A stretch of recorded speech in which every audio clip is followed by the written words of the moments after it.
বিসমিল্লাহির রহমানির রহিম। সুপ্রিয় শিক্ষার্থী বৃন্দ, আসসালামু আলাইকুম। আশা করি আপনারা সবাই ভালো আছেন। আমিও আল্লাহর রহমতে ভালো আছি। বনশ্রী ন্যাশনাল আইডিয়াল স্কুল কর্তৃক আয়োজিত BNIS হোম স্কুলের পক্ষ থেকে আপনাদের স্বাগত জানিয়ে আজকের ক্লাস শুরু করছি। আজকের নবম শ্রেণীর উচ্চতর গণিতের ক্লাস হবে। আজকের আলোচ্য বিষয়টা হচ্ছে অনুশীলনী 11.2-এর 5 এবং 6 নং অঙ্ক নিয়ে আমরা সমাধান করব।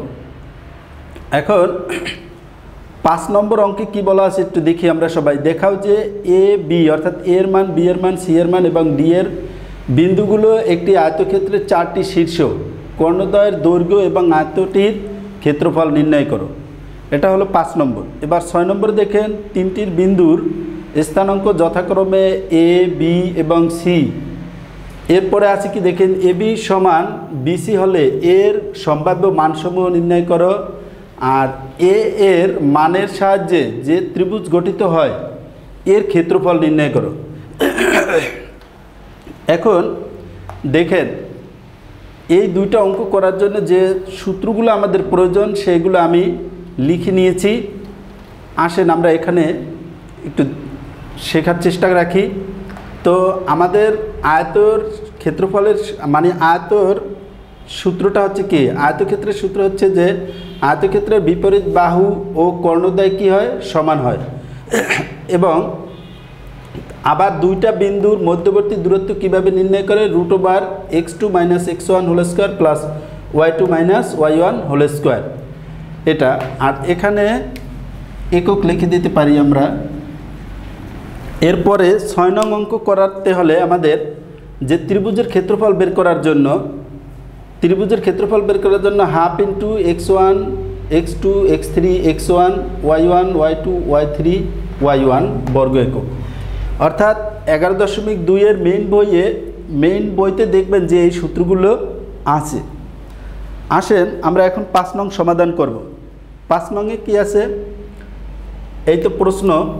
এখন এই প্রশ্নের আলোকে লেখা যায় যে দেওয়া আছে এর মান, বি এর মান, সি এর মান এবং ডি এর মান প্রদত্ত বিন্দুসমূহ। এটা প্রদত্ত বিন্দুসমূহ। এখন এখানে এক্স ওয়াই সমতলে এদের অবস্থান দেখানো হলো। দেখেন এখানে এই কাজটা আপনারা গ্রাফ কাগজে করবেন, কিন্তু আমার কাছে এখন গ্রাফ কাগজ নেই। এই জন্য আমি হোয়াইট বোর্ডে এক্স অক্ষ এবং ওয়াই অক্ষ বরাবর এটা চিত্র এঁকে আমি দেখিয়ে দিয়েছি। আপনারা এক্স ও এক্স প্রাইম আর ওয়াই ও ওয়াই প্রাইম এখানে ও বিন্দুতে অর্থাৎ এর অবস্থানগুলো বসাবেন গ্রাফ কাগজে। তারপর বি এর অবস্থানগুলো বসাবেন, সি এ বিন্দুর অবস্থানগুলো বসাবেন, ডি বিন্দুর অবস্থানগুলো বসাবেন। তারপর A B, B C, C D, A D যোগ করে দেবেন, দেখবেন যে একটা আয়তক্ষেত্র হয়ে যাবে। তাহলে এই আয়তক্ষেত্র অনুসারে আমরা এখন এ বি বাহুর দৈর্ঘ্য নির্ণয় করব। তাহলে দেখেন এ বি বাহুর দৈর্ঘ্য, এবি বাহুর দৈর্ঘ্য আমার এই সূত্রটা ফলো করতে হবে। এই সূত্র অনুসারে এবি বাহুর দৈর্ঘ্য দেখেন এ আর বি, তাহলে কি আসে আমার -2 মাইনাস এখানে 0, এটা হোল স্কয়ার প্লাস এখানে আসবে কি 3 আর এখানে আছে মাইনাস, আর এখানে আছে তো আমার সূত্রের মাইনাস, তাই মাইনাসে +1 একবারে লিখে দিয়েছি। আর এটা ক্যালকুলেশন করলে কি হয় দেখেন, -2 হোল স্কয়ার প্লাস 4-এর উপর স্কয়ার ইকুয়াল টু এখানে আসবে আমার 4 + 16 ইকুয়াল টু √20। এটা একক। এরপরে আমি বিসি এর দৈর্ঘ্য বের করব। বিসি বাহুর দৈর্ঘ্য,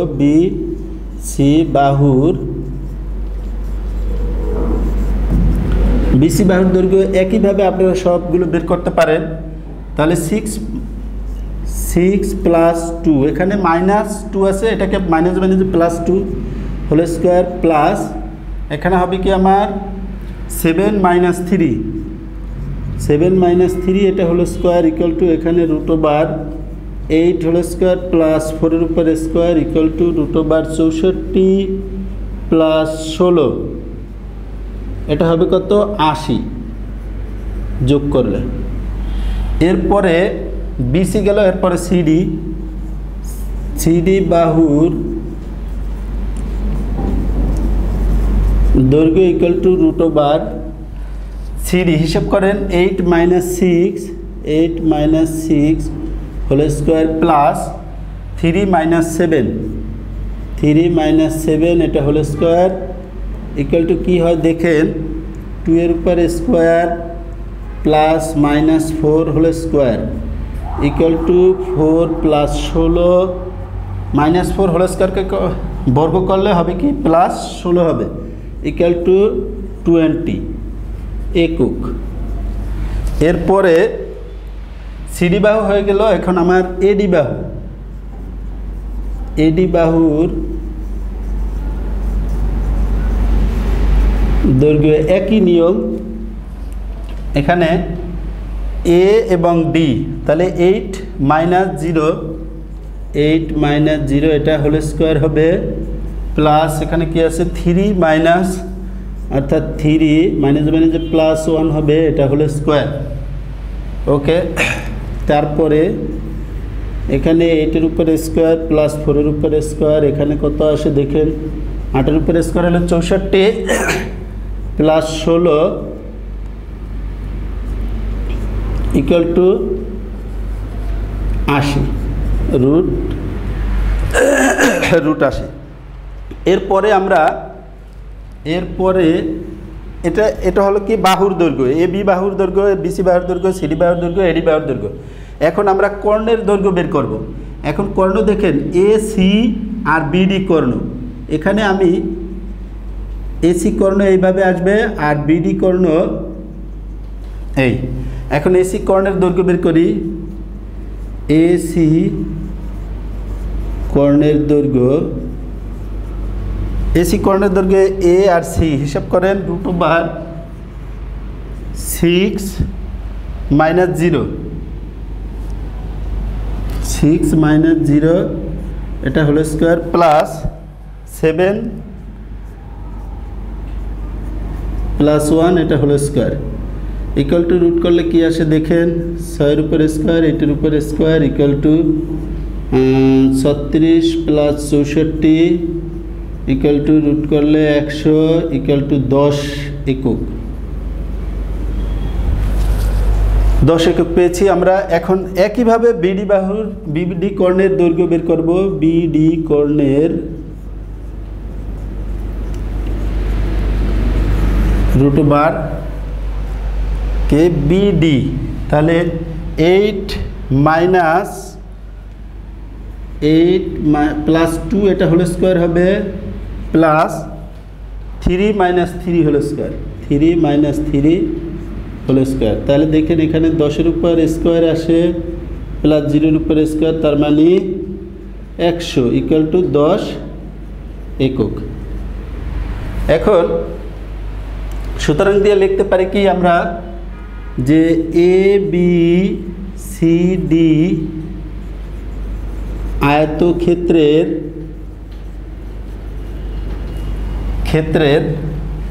বিপরীত বাহু, বিপরীত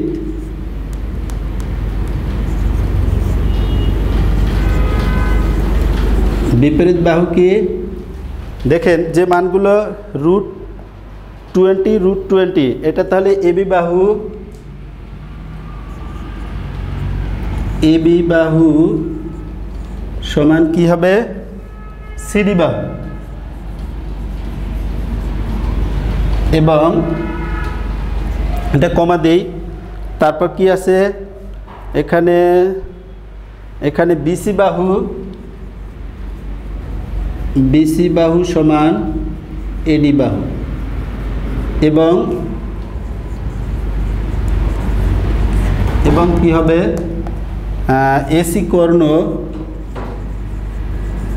এসি কর্ণ সমান বিডি কর্ণ। তাহলে সুতরাং বলা যায় কি যে ABCD একটি আয়তক্ষেত্র, ABCD একটি আয়তক্ষেত্র দেখানো হলো।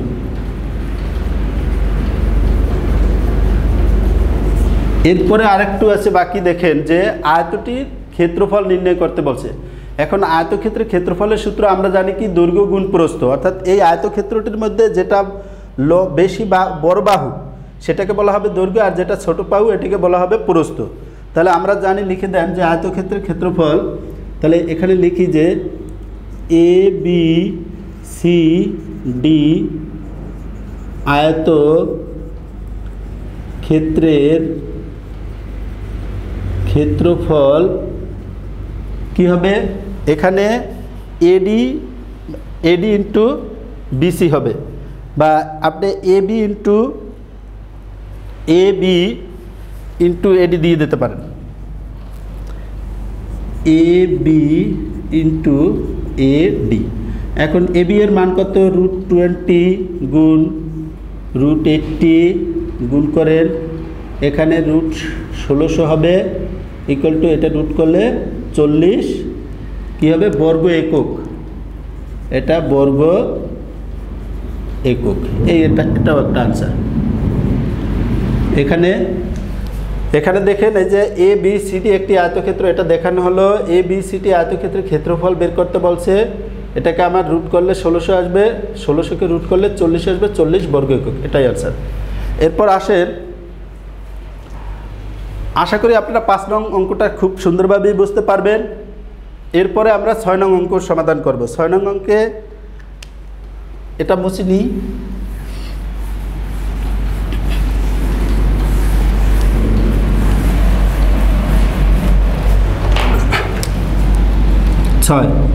লেখেন যে দেওয়া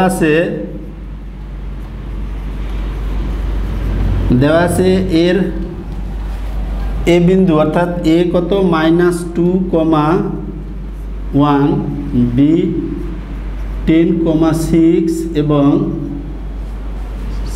সি আছে কি a, -6। এখন এ বি বাহুর দৈর্ঘ্য বের করে ফেলি আমরা। এ বি বাহুর দৈর্ঘ্য একইভাবে, একই সূত্র, এ বি বাহুর দৈর্ঘ্য কীভাবে বের করব, তাহলে 10 + 2 এটা কি হবে, হোল স্কোয়ার, তারপর প্লাস এটা হবে কি 6 - 1 এটা হোল স্কোয়ার, ইকুয়াল টু এখানে হবে কত 12 হোল স্কোয়ার প্লাস 5-এর উপরে স্কোয়ার, তাহলে করলে কত আসে 144 + 25 ইকুয়াল টু 1 6 9 ইকুয়াল টু 13 একক। এটা ক্যালকুলেশন করলে এটা 13 একক আসে। একইভাবে বিসি বাহুর দৈর্ঘ্য বের করবো আমরা, কারণ আমাদের একটা শর্ত দেওয়া আছে যে এবি ইকুয়াল টু বিসি, এই জন্য বিসি বাহুর দৈর্ঘ্য বের করতেছি। বিসি বাহুর দৈর্ঘ্য সমান √, কি হবে বিসি, তাহলে নিন এখানে কি হবে a - 10 এটা হোল স্কোয়ার প্লাস এখানে কি হবে -6 - 6 এটা হোল স্কোয়ার ইকুয়াল টু, এটা ক্যালকুলেশন করেন। এখানে a - b অর্থাৎ 10কে আপনি b ধরেন, a - b হোল স্কোয়ারের সূত্র কি হয় সেটা লিখে বলি একবারে, a স্কোয়ার প্লাস না প্লাস না মাইনাস -20a প্লাস 100 প্লাস এখানে একবারে লিখি -6 যোগ করলে আসবে আমার -12, -12কে আমি যদি বর্গ করি তাহলে আসবে কত 144 ইকুয়াল টু √, এখানে আসে কত দেখেন a স্কোয়ার -20a প্লাস 244 একক। এখন আমরা কি লিখতে পারি শর্ত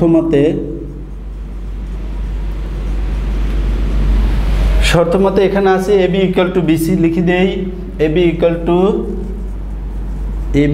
টু বিসি, তাহলে ab এর মান কত 13 লিখেন, আর বিসি এর মান কত √, a স্কোয়ার -20a প্লাস 244 অর্থাৎ 244। এটাকে আমরা এখন রুটটাকে উঠাই দেওয়ার জন্য বর্গ করব, বর্গ করলে কত হয় 1 6 9 equal to A square minus 20a plus 244 side নোটে লিখতে পারেন যে বর্গ করে নিলাম। এখন এটা ক্যালকুলেশন যদি আমি করি, এটা ক্যালকুলেশন করলে দেখেন আমার আসবে কি a square minus 20a plus 75 equal to 0। এখন এটাকে আমরা মিডল টার্ম করব। আসেন আমরা মিডল টার্মটা করে নিচ্ছি, বা a square minus 15a minus 5a plus 75 equal to 0।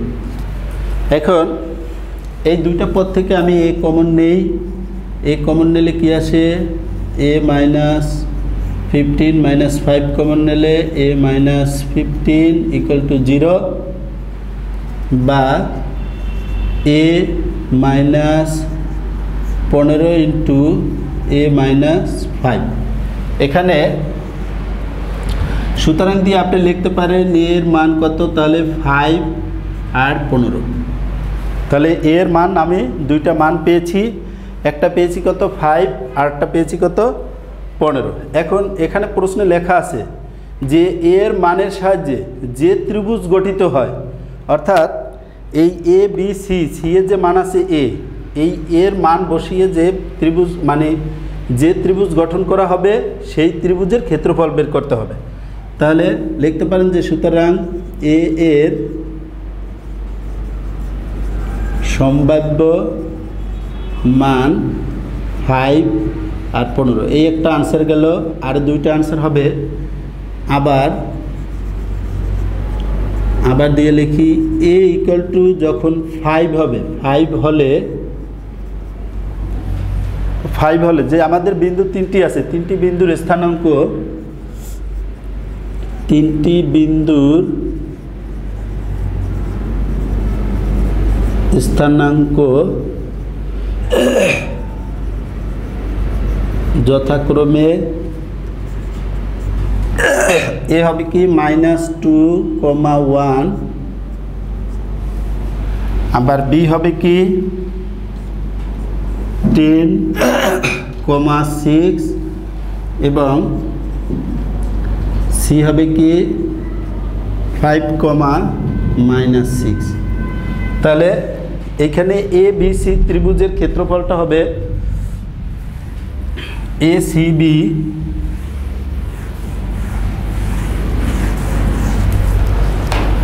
দেখেন, তাহলে সুতরাং দিয়ে লেখা যায় এ সি বি ত্রিভুজের ক্ষেত্রফল সমান হাফ ইন্টু, এখানে এর মান কি আছে -2,1, বি এর মান আছে কত 10,6, সি এর মান আছে কত 5 আর -6। এরপরে যে আমার মান নাই, এখন এইখানেই আবার আরেকটা মান বসাতে হবে, সেটা হচ্ছে এর মান -2 আর 1, এটা হবে কি বর্গ একক। এখন এই হাফ এটা ক্যালকুলেশন করে এইভাবে কোণাকুণি গুণ হবে, -2 আর 6 গুণ করলে হবে কত -12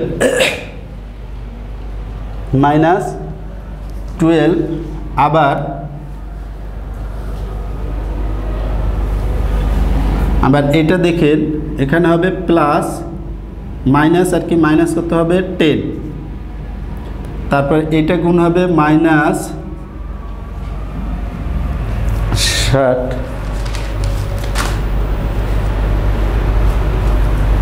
এইখানে একটা মানে ভুল আছে আমাদের, যে মানে এটা হবে মাইনাস চিহ্ন হবে, বি এর মান মাইনাস হবে, মাইনাস হলে মাইনাস মানে যে প্লাস, আর এটা হবে মাইনাস,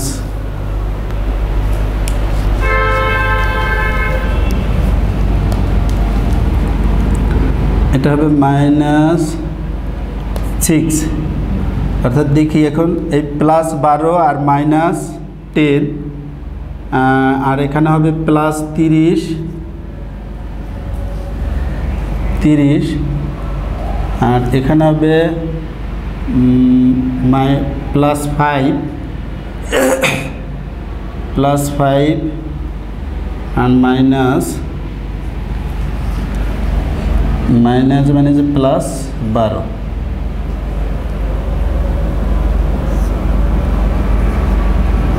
বর্গ একক। এখানে হবে 6×10 = 60 হবে এখানে, আর এটা হবে 5×5।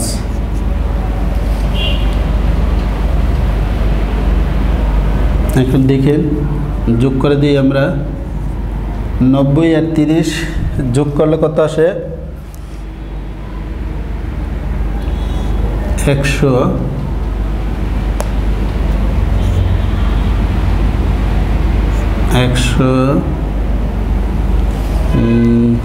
একটু সরি,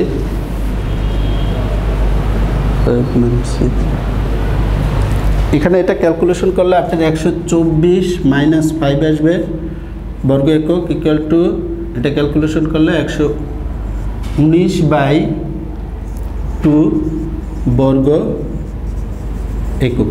একইভাবে আমরা এখানে যে এর মান 5 = আমরা এই মানটা বের করেছি, এটা একটা আনসার হবে। একইভাবে আমরা এর মান = 15 বসালেও এইভাবেই, এই সিস্টেমই এর মান = আমরা যদি বসাই 15, তাহলে আর একটা আমাদের মান বের হবে। আশা করি আমরা এই 5 এবং 6 এর সমাধান বুঝতে পেরেছি।